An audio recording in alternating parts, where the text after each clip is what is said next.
जो गुंडे बदमाश है उसको वैसी जो है टिकट दे रहे हैं। कांग्रेस के लोग कह रहे हैं कि कम्युनल जो है चुनाव करवाने के फिराक में है असदुद्दीन ओवैसी की मदद नहीं की। मैंने नहीं देखा कि ओवैसी साहब की पार्टी ने कुछ भी मदद की हो एक भी केस लड़ने में। मेरी नॉलेज में तो नहीं है। हाँ, ये कहना कि हमने जाके कुछ पैसे दिए थे उन्हें, उसका भी मुझे नहीं पता। मैं चाहता हूँ कि ये मुझे बताएं कि अतीक अहमद साहब की क्या मदद हो पाई। उनके बेटे ने तो इनकी पार्टी ज्वाइन की थी ना। ऐसी ही मदद कराना चाहते हैं बाकी सब लोगों की। अभी तो सिर्फ ओवैसी साहब की पार्टी को पता नहीं कितना फ़ायदा होगा या नहीं होगा, लेकिन आरएसएस और बीजेपी को इसको एक मुद्दा बनाने का मौका मिल गया है। इसके अलावा मैं नहीं समझता इससे कुछ भी फ़ायदा होगा। खास दिन वैसी तो कह रहे हैं कि जो लोग पॉलिटिकल प्रिजनर है, जिनके साथ नाइंसाफ़ी है, उनको टिकट दे करके उसे सदन में भेजना चाह रहे हैं, विधानसभा में भेजना चाह रहे हैं, इंसाफ दिलवाने के लिए।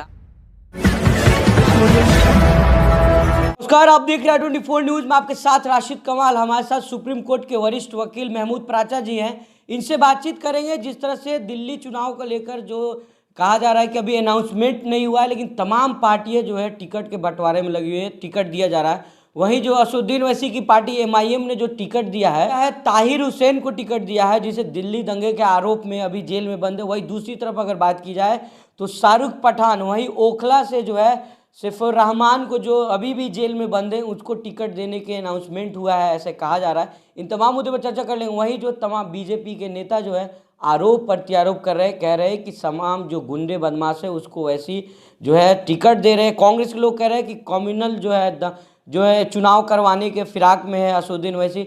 सुप्रीम कोर्ट के वकील हैं, तमाम मुद्दों पर चर्चा कर लेते हैं। सर, कैसे देख रहे हैं जो दिल्ली दंगे के आरोपी हैं ताहिर हुसैन, उनको पहले टिकट दिया गया, उसके बाद जब ओखला से अब सैफुर रहमान को बात हो रही है, सीलमपुर से शाहरुख पठान की बात हो रही है, किस तरह से देख रहे हैं सब?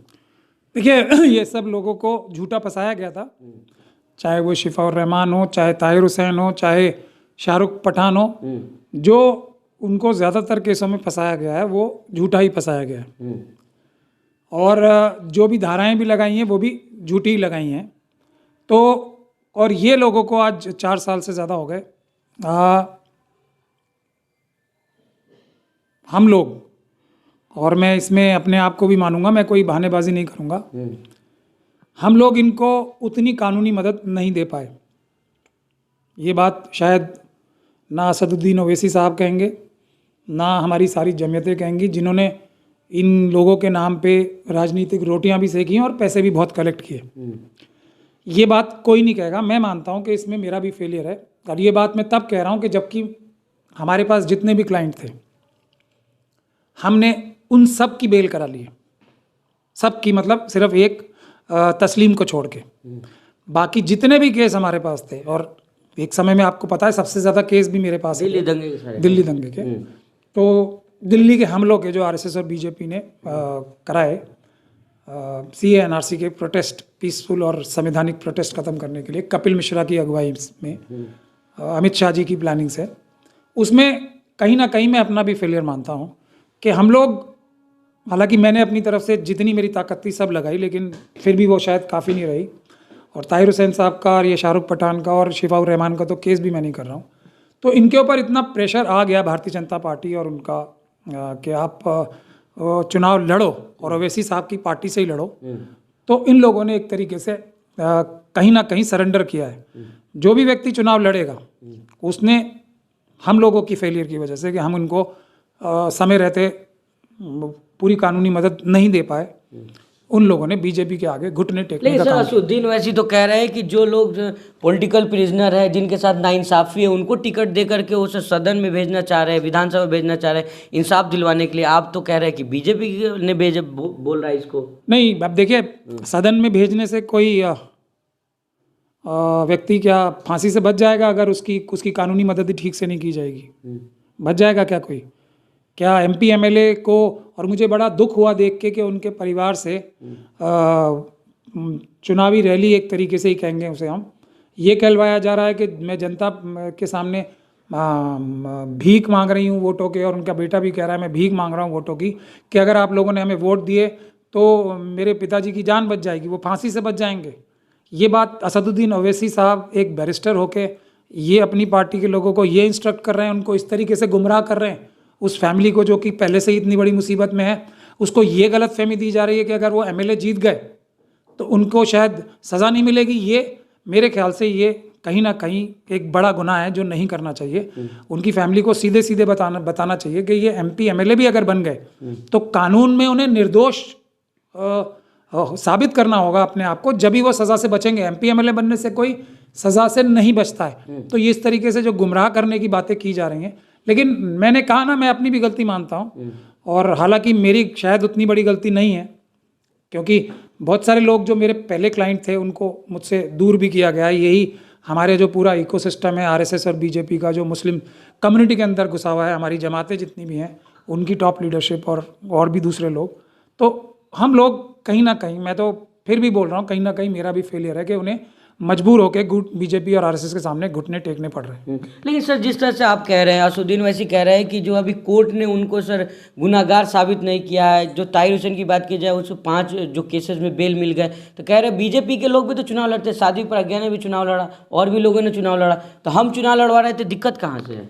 मैंने ये नहीं कहा है कि दिक्कत है या नहीं है, लेकिन इन्हीं लोगों को क्यों, क्या ओवैसी साहब उनके लिए उतने पैराफर्नेलिया तैयार करेंगे जितना इम्तियाज़ जलील साहब के लिए किया था? क्या उतना फाइनेंशियल मदद करेंगे? क्या उतनी कानूनी मदद करेंगे? अगर वही मदद कर दें तो ये लोग बरी होकर अब तक बाहर आ चुके होते, तब इनको टिकट देते तो ज़्यादा बेहतर रहता। अभी तो सिर्फ ओवैसी साहब की पार्टी को पता नहीं कितना फ़ायदा होगा या नहीं होगा, लेकिन RSS और BJP को इसको एक मुद्दा बनाने का मौका मिल गया है। इसके अलावा मैं नहीं समझता इससे कुछ भी फ़ायदा होगा। ख़ास तौर पे ये फ़ायदा तो हो ही नहीं सकता, MP MLA बन के कोई अपनी सज़ा से बच जाए, ये तो हो ही नहीं सकता। ये गुमराह किया जा रहा है। अगर उनकी फैमिली ऐसा किसी की भी सोच रही है तो उन्हें पूरी तरीके से गुमराह किया जा रहा है। इसके अगर हट के ये लोग उनकी कानूनी मदद करें, और कानूनी मदद इस तरह करें कि मैं जो कोशिश कर रहा हूँ उसमें मेरी भी मदद करें ना। मैं कपिल मिश्रा साहब को, ये अमित शाह साहब को इन दंगों को कराने का, इन हमलों को कराने का दोषी साबित करने के लिए जो हम कानूनी कार्रवाई कर रहे हैं, उसमें तो आके किसी ने मदद नहीं की। एक भी व्यक्ति ने आके मदद नहीं की उसमें, तो बल्कि सब मेरा हाथ रोकते हैं। आज भी दंगों के केसेस में जाके देखिए सब में आप, मैं आपके माध्यम से ये जो जनता है उससे भी कहता हूँ, जाके आप पता कीजिए। आज भी इन दंगों के केस में ज़्यादातर जिरह जाके बरी कराने में जितने भी लोग बरी हो रहे हैं, किसका सबसे बड़ा हाथ है? कौन सबसे ज़्यादा मेहनत करके कड़कड़डुमा कोर्ट में जाके जिरह करके, क्रॉस एग्जामिनेशन करके, या दूसरी भी तरह से हर डेट पे हाजिर रह के कौन जा रहा है? ये देखें, कौन सीनियर एडवोकेट जा रहा है डेली? कौन सीनियर एडवोकेट जा रहा है जो मेरे जितना जो एक्सपीरियंस रखता है? कौन दूसरा व्यक्ति जा रहा है? ये बताएं। किन लोगों को उनका वकील किया गया है? ये जाके रिसर्च करनी पड़ेगी ना, आम जनता को भी करनी पड़ेगी। तब भी मैं ये कह रहा हूँ कि उनको कानूनी मदद देनी चाहिए, उसमें कोई मदद नहीं कर रहा। RSS और BJP की साजिश बेनकाब करने के लिए कुछ करना चाहिए, उसमें कोई मदद नहीं कर रहा।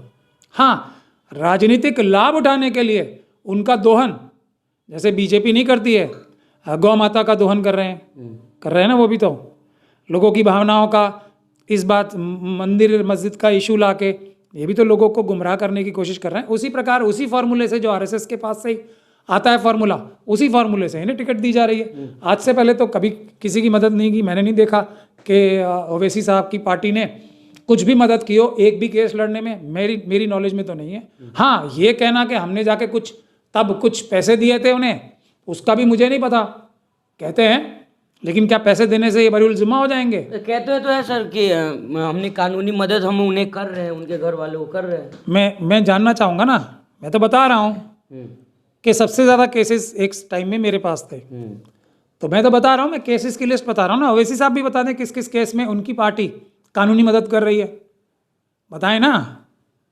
और कितने उनके पास महीने का चंदा आता है उनकी पार्टी के पास, कितनी उनकी इनकम है दूसरे इदारों में, उसका क्या हिस्सा इन दंगों के पीड़ितों के लिए उन्होंने इस पिछले 5 साल में क्या कानूनी मदद दी है, इसका एक सवाल पूछना चाहिए उनसे।